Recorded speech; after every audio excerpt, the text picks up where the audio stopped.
Peace, bro. What's going on? Show some love, man. Yes. I don't have a name for the show, but we You gonna don't- put something together. You don't have a name for the show? Not yet, but That is some real light skin shit right yeah, we gonna name it later, right? Not shout out to Joe Buttons. He did that first. I ain't gonna lie. But it's not about the name. It's about getting the content out I there, know. right? And that's what we doing right now. So let me introduce y'all to my guest, my brother, MVP, the most valuable poet. What up? What's up, y'all? Yeah, what's been going on? Hey, man, listen, man, just putting belt to ass Yeah, poetically, man. Yeah. Yo, let me ask you, right? Cause I don't think I ever asked you that. Like, who's your biggest inspirations, and like, what made you get into poetry? That's a good question. I would say what made me get into poetry was in my senior year of high school. I was asked by my art teacher, Miss Alexander, shout out to her, What school you went to? Eagle Academy for young men, Yeah. unfortunately. There's a little. I went to Clinton. You did? Yeah, it was. My condolences. Yeah, I got kicked out. God Yeah, damn, And nigga. then I went to I went to Satellite inside the Bronx regional though. It was I had a rough life. Yeah, I had a rough school childhood. God damn, man. We need some therapy. Yeah. Now, all right. So you said Mr. Alexandra? Miss Alexander. Oh, Miss Alexandra. Yeah, she had asked me, she was like, hey, we need some poetry in our yearbook. And I was like, I'm not a poet. She Yeah. knew that I write stories and shit. She was like, can you try? And I Yeah. was like, all right, fuck it. So in my mind, all I thought about was, poems rhyming and shit. So Yeah. I wrote this poem called Project Window. Okay. And That was your first poem? yep. And it's my mom's favorite poem. Like, she'd be like, you know it's my favorite poem? Yeah. I'm like, oh my God, Mom. That's dope. But that's how I got into poetry. And I would say my biggest inspirations, man, I would say Jill Scott Heron.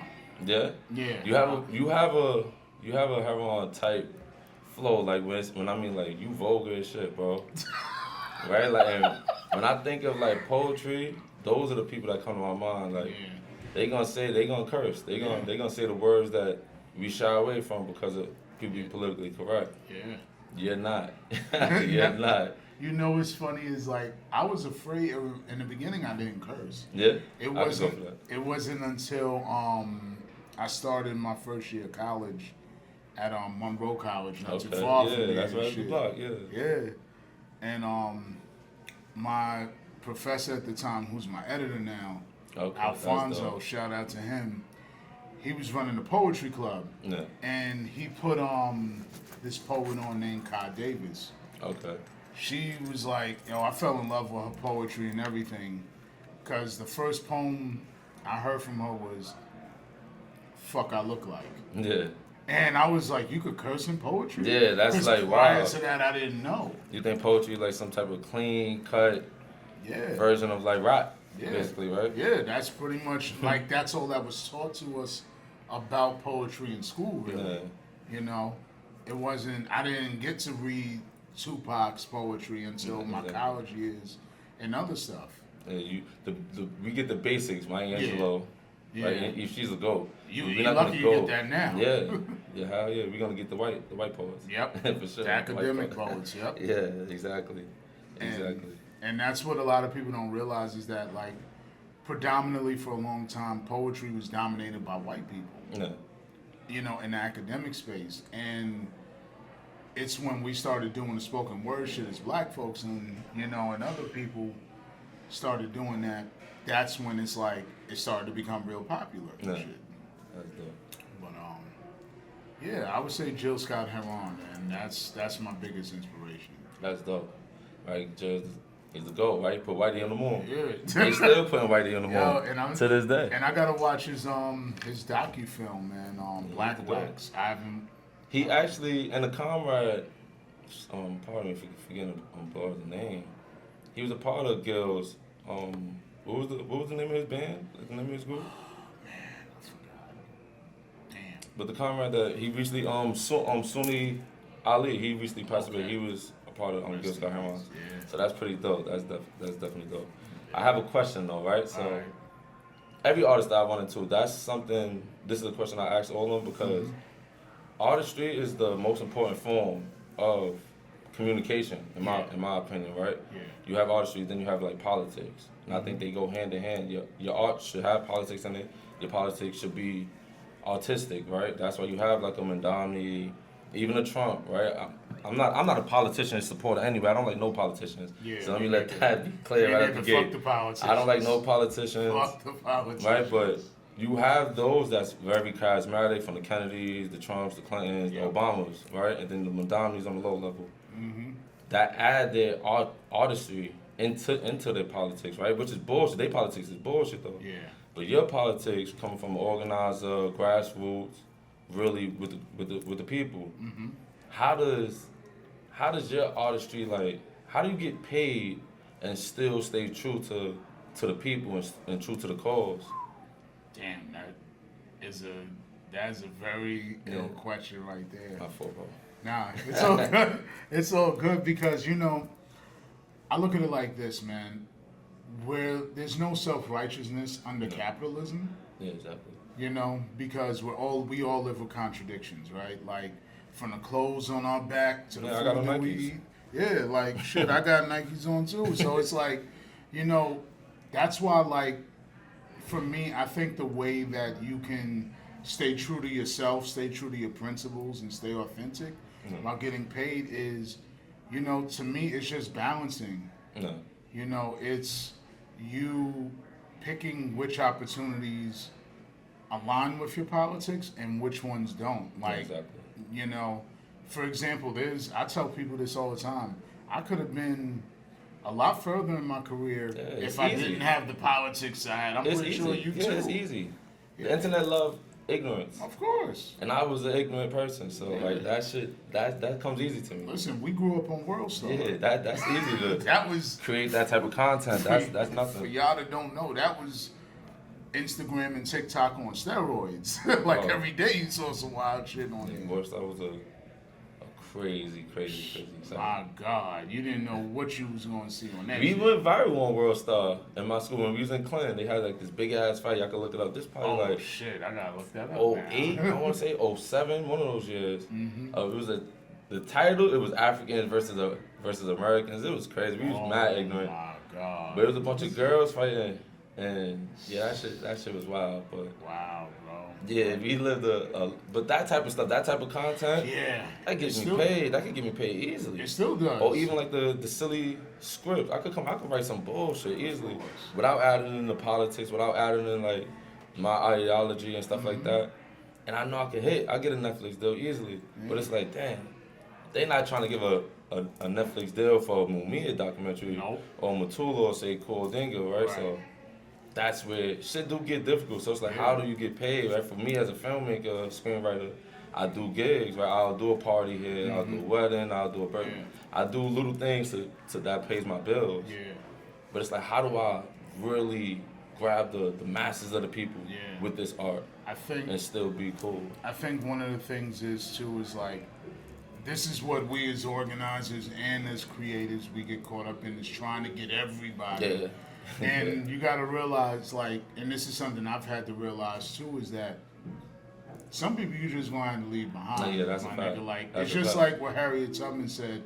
She could have freed more slaves if they knew they were slaves. Yeah. It's the same thing. I could have woke more people up if they were already awake. Yeah, exactly. If they was open-minded to that shit. You ain't going to get everybody. No. And that's just the harsh reality of what it is. And I think you got to build with who you got. Yeah, exactly. And for me, sometimes you gotta play the game a little bit, but not all the way to where, like, how do I can use a perfect example. Don't be Spike Lee. Yeah. That's you said don't be Spike Lee. Spike, you my man. You the OG. You the founder of this, but you turn cool. Yeah, when he did that, what was it, the NYPD? Yeah, he wildin'. He wild up. I was like, he wild up with that. He wild up. I was like, the Kobe documentary was cool. Yeah. The Militant shit was cool. Yeah, once you go military, police, status quo, governmental shit, that's that's when you lose me. Yeah. I'll be over that. Cause like when he did when I heard he was doing when he did the Chirac movie, I was cornish. I was like, yo, bro, like, how do you? So you're telling me the solution to gun violence in the black community is a Greek mythology play Yeah. that didn't even work then. Yeah, hell yeah. Because I'm sitting there like that shit was dumb as fuck. It's art, right? They say don't judge art though. Yeah, I don't believe that. Listen, art Fuck gets. that. Listen, let me just say Judge this. my art so I can get better. Listen, when you decide to sign up to be a creative, you were signing up to be fucking criticized. If you don't got a thick skin, don't become a creative. Exactly. I'm gonna tell you this, like me starting to write books and shit. I Yeah. started publishing at 19 years old. That's fire. Self-publishing, That's fire. independent. That's fire. Thank you, man. And like That is dope. it was people that looked just like me in my hood. Like they would go and look at the book, be like, oh, I see a typo there, I see a comma there, I see this there, I see this there. And mind you, they don't go to white authors when they have their book signings and nitpick like that. But when it's me, because you see me every day. It's a psychological, right? Shout out to Dr. Joy. She had the post-traumatic slave syndrome, right? Yeah. And I preach that to a lot of brothers and sisters, right? To let them know, like, yo, we fucked up mentally, but it ain't our fault, right? We was like trauma. That shit was like put into our DNA, right? So you would have like back then on the plantation where you'll see like the young boy, he's strong as shit, he about to be strong, and we all like the field niggas, we know that, and we ain't trying to let little bro get shipped over down to Alabama, we in Virginia, right? So we deny it, yo, that little nigga weak. Yo, he lazy as shit. We do that to reverse psychology master. So master could look at him and be like, I ain't gonna send him over. He gonna stay his lazy ass right here. And that's just a reverse psychology. We pass that down through life. So that's why you got ask like somebody's parents. You could be like, yo, Mo, how's your kid? His bad ass good. We just naturally, it's a negative connotation first. And it's like that was psychologically that put into us. That's the same thing shit that we go through like with the arts and organizing, all that shit. Motherfucker I hate because they see it's you and it's like, yo, bro, you don't wanna, it's a fear in themselves and they like project it on yourselves. This shit weird. It's very weird, like, and especially like you said in organizing. Yeah. Like, Organizing is worse. It's worse in organizing than it is in the arts because you ever have this happen to you where you propose an idea and then motherfuckers is either quiet or they shitting on your idea. Yeah, because of who you are. And then somebody else says the same exact shit later on and they like, oh my God, this is the greatest thing since sliced bread, oh my God. And that's it's what like, she said it. I'm like, the glaze, I'm like, they put their face in the nigga's whole lap. Yeah, just because who they are. Yeah, and like, especially for me, I gotta say this. The glazing of white people in movement spaces got to stop. In black spaces. Yes, in especially like in black spaces. Y'all be going ahead doing fucking flip flops for white folks using 10% of their privilege.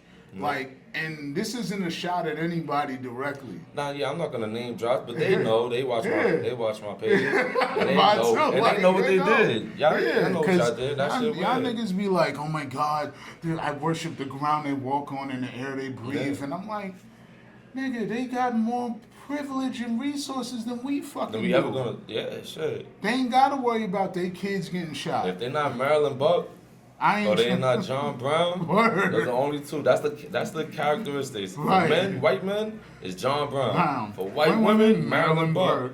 If you ain't none of them two, honestly, it's like, bro, I don't want to hear that shit. You for the people, you with us, you rocking with us. Nigga, go out there and put that work in for real. You got that white money. Or you got them white guns, bro. All that shit come from you anyway. So and it's like do what they did. And it's like at the end of the day, when you got privilege, that's what you're supposed to do. Use it. Think about it. We're both straight black men. We don't get a championship parade. I don't know. For not being abusers or bigots. Nah, it's just like you're supposed to be. Deadbeat dads and shit. Exactly. Yeah, you're supposed to be that. I know. Man, why can't you be celebrated though? Yeah, it's like everybody else. Like, to me, being a black man in the movement space, man, it's one of the hardest things because it's like, you gotta have grace and empathy and understanding for everybody else of every other identity. Yeah, exactly. But then with their pain and their suffering and their experiences, but niggas don't have that for you. Yeah. Exactly, right? That just made me think real fast, right? Like, if you was to see, if I would ask you, maybe you would say something different, but like the majority, you would see like free the Congo. What's followed after that? Free Palestine. Why though? Right. Why though? Why though? Why? And it's never like free Palestine, then free the Congo, Sudan, and all this other shit. If you say the African country first, it's always Palestine. Always got to be Palestine. It's like, why? Why we can't just be African? Right. Why we can't just love Africa? And like, let me be clear. Like, and I love Palestine. Yeah, Shout out to the Palestinians. Yeah, definitely. Stay cool, organized with the PLO. Definitely. Like PLO is family. But it's like, I think annoying. You know what's funny though? You know what's funny? I'm glad you said that, because for years, me and my comrades have been saying the same shit for years. Is like, why is it that whenever we say free a country, why y'all don't have the same energy? Like, say for example, if you say free Haiti or free Cuba or free Sudan or the Congo, it don't get the same love or the same energy as Palestine. I ain't seen nobody shut the whole street down for Sudan. For Sudan or for Cuba or for fucking the Congo. The world don't like black people. Exactly. That's the truth, bro. They love our culture, but they don't love us. Yeah, they love. I wrote a poem about this when I was locked up, probably 2015. About like this was when Miley Cyrus was lit. Yeah, I remember. She was one of the biggest. 2013. Yeah, around that time, and I wrote some shit because she twerking and everything. Yeah. And I'm like, damn, what if that was? I can't really remember who was popping back then, like the woman. But what if that was like a Nicki Minaj? What's the girl? Halle, right? The little Beyonce sisters. What if one of them was twerking? If they was lit at that time, like we would have wild on them. Yeah. They twerking butt ass down there on the stage, like. And it was like praised all over the world. Yeah. That like, look at this girl, and she stole our culture. Then she ended up leaving, right? Go back to country and all that. And shitting on our culture. But they do Post Malone. They do that all the time. So that's, I get it. I get it. But it's like, damn. But like, what the fuck we do to the world? Or that the world hate us so much. You know what it is, man? Greatness scares people. Yeah. It does. And sometimes, when people fear greatness, that's really what it boils down to. Is like, when it comes to us as black people, man, the world loves our culture, but it don't love us. Because I don't know why. I don't have the perfect answer, or the politically correct answer, I should say. Yeah, I don't be trying to be politically correct. I be really thinking about these questions, right? Like what Chairman Fred would say, like racism didn't birth capitalism, right? It was the opposite way. It was the opposite, right? It was about money. Yeah. These motherfuckers over here strong, they can do these things, let's go get them, pick this cotton, pick this tobacco, all this stuff, right? And then it became like, damn, these motherfuckers is really stronger than us. Yeah. They can look better than me. My wife is digging this motherfucker, right? Yeah. And then it becomes a hatred, like, y'all don't even like insecurity. this. Insecurity. And now it's like, yo, why my wife like him? And I'm whipping him. I'm doing it. He actually afraid of me, right? So now it becomes a hatred of racism. Like, I actually don't like this motherfucker because of his skin. Yeah.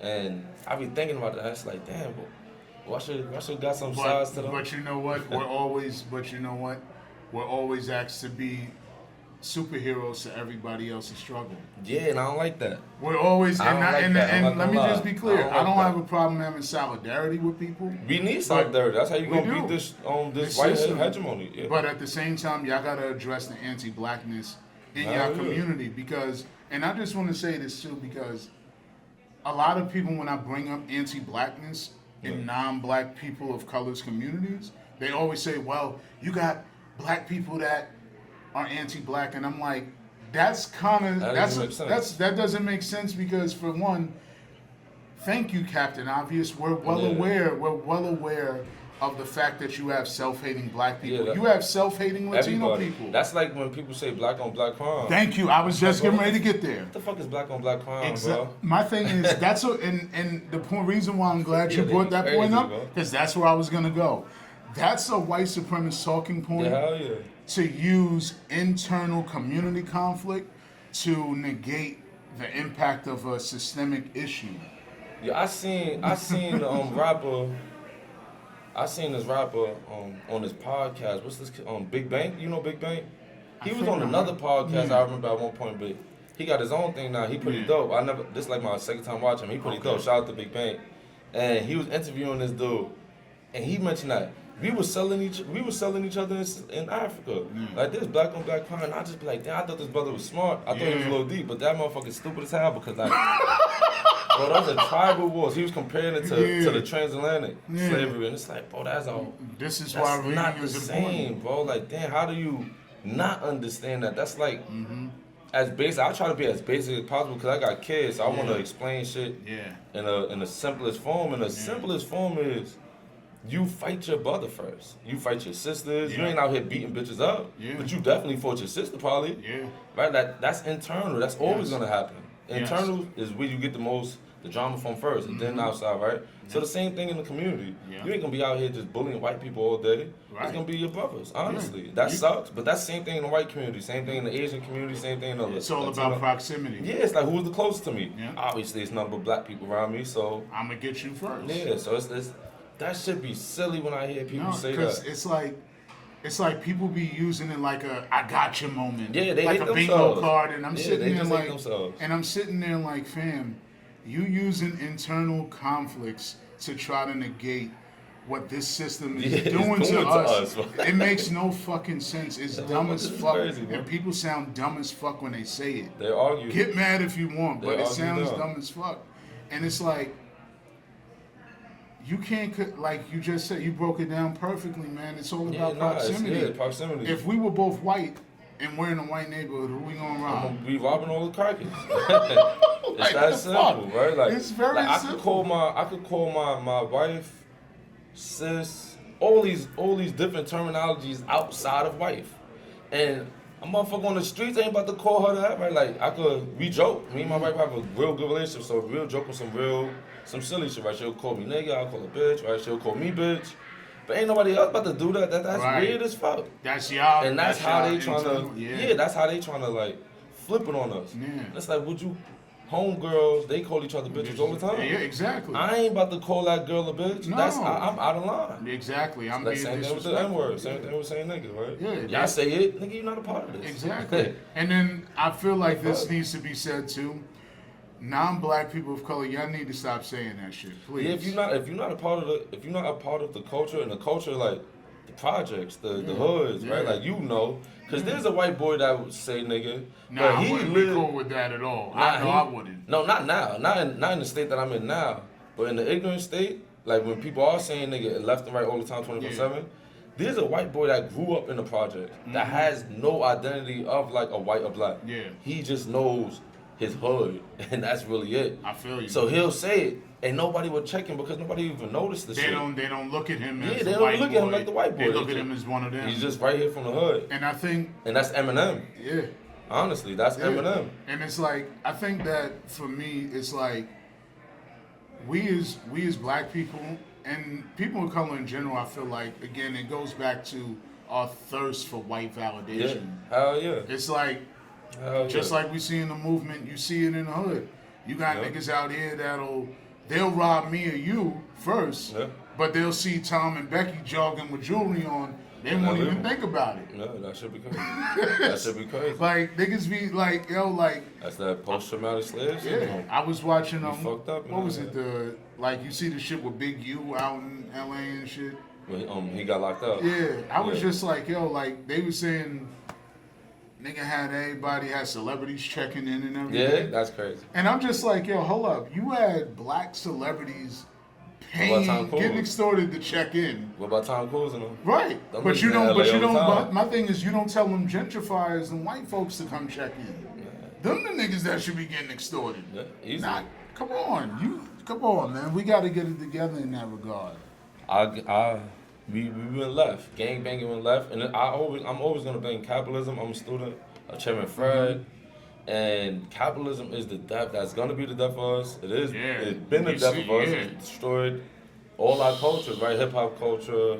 They control the film. It fucked everything Poetry shit even is getting like that. It's like, nigga, that space is like, it's getting crazy because you got people out here capping.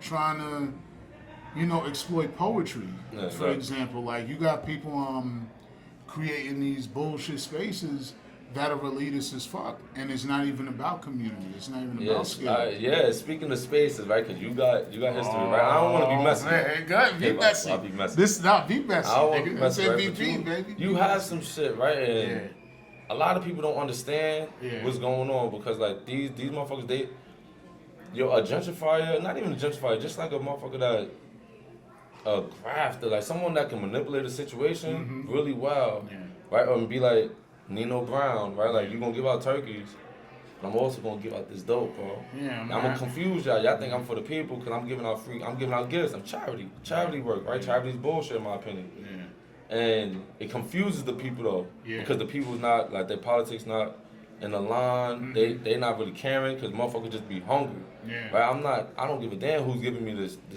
turkey, bro. I'm starving. Yeah. So that's all they care about. They don't care that it's the drug dealer that he's the reason why you starving, bro. Like your fucking mama's on crack, she giving all the money away, right? So they don't understand that. And the same thing with like these pop-up shops, these stores that be popping up in the Bronx, Queens, Brooklyn, whatever, right? How does like you have a real issue with what is it? The Bronx So people, right? I don't really want to give them no name drop, but we know if you can name drop. And I just can't think of their name, honestly, right now. I can. Shit. Yeah, but you know who I'm talking about. You want me to do it? Like shit, like you know, like last year, and it's fuck Bronx native for life. Bronx native. It's fuck Boogie That's Down what it Bronx is. Cafe. Bronx native. Fuck Bronxlandia. Bronx. You know, fuck any business that's complicit with gentrification. Honestly. Yeah, how do you explain that to the average person, right? That's always like my mission. My mission is to speak to the YN. Yes. To the homies, right? To the people just on the block that really have no idea about these words, socialism, capitalism, gentrification, imperialism. They don't know what none of this shit means. They need to explain to them in layman's terms, right? I come from the nation, and that's what Elijah taught us. You can't be giving them all this information. You gonna have these motherfuckers run around saying they gods, smoking and drinking. You gonna have these motherfuckers saying they gods, rapping about bitches, right? So like. You don't want to confuse the people. Elijah taught us that, right? And a lot of people back then, Clarence 13, a lot of them didn't get it. And that's why you have like the Nation of Gods and Earth now, which I respect, man. You have a lot of people that's on some bullshit.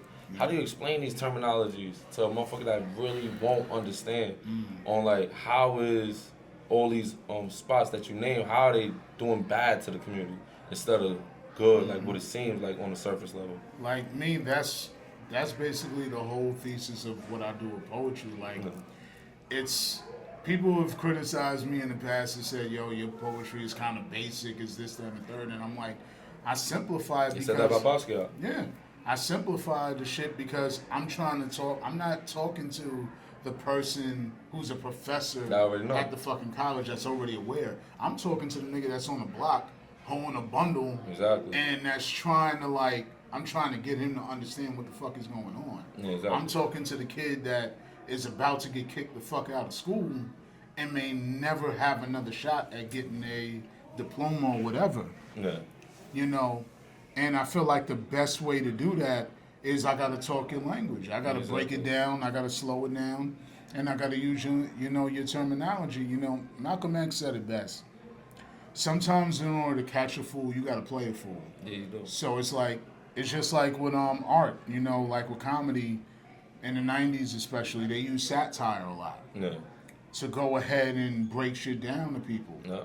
You know? You look at Living Color. Yeah. There's always sometimes like all good jokes could change true shit. Shout out to J. Cole. Yes. Right?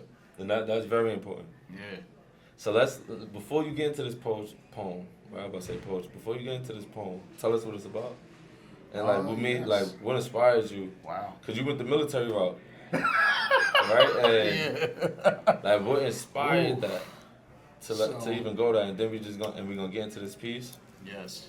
And wrap this up. So, for me, man, what inspired it was that they going right now. You see what's going on with Iran. Yeah. You see Trump. He making jokes online about wanting to blow up a whole fucking country. He sound like Mike Tyson. He said, "Praise be to Allah." Yeah, that. Nigga say he want to blow up a whole country, and we man. ain't taking it seriously. Like, and I'm just like, us as black people especially, we always get wrapped up into this bullshit. No. Historically, we always have, and I feel like when you look at the hood, right, you always see a few things. You always see a church, a liquor store, a check cashing place, in a Chinese store too, and a military recruitment center. Yeah. And like with this poem, I'm like, damn, they grooming niggas out here. No, They no different than Jeffrey Epstein, as far as I'm concerned. Y'all niggas is grooming kids. Y'all popping up at the schools with the table, like, hey, you know, we'll pay for your college, we'll get your house, we'll do this, we'll do that. You know, you ain't got no future, nigga. You might as well come sign up with us. Exactly. That's to me, being in the military is no different than gangbanging. It's just you're doing it on a global level. Yep. Instead of fighting over colors, you fighting over fucking oil. You fighting over gold. You fighting over ain't really fighting over the shit because you ain't getting none of that when exactly. you come back. You coming back if you come back. Yeah, if you come back. If you come back. They leaving us over there. Yeah, and if you come back, you coming back missing limbs. You're gonna be bugged the fuck out. You're gonna come back traumatized, and you might end up fucking homeless. Exactly. You know, so I'm like, with this poem, I'm speaking from the perspective of a military recruiter. Okay. Yeah. And I'm like, cause you know, I listened to a bunch of anti-war hip hop songs, and I was like, okay, that's the typical route, criticizing the military. I said, you know what, I'm gonna do it from a different perspective. No. I'm gonna do a persona of a military recruiter, No. and I'm gonna just be raw and vulgar as fuck. As you always are. And Yeah. it's your fault. Nah, not me. Nah, but that's really the main idea of the piece is just breaking down the realities of what happens when you sign up to the military. Yeah. You know, a lot of people do it because they like, yo, it's a way out. I get money. I'm getting, you know, my school's paid for. Yeah, Everything's exactly. paid for. I get benefits. But it's like, if you notice, why is it that the professions that harm us as a community the most, we get paid for the most?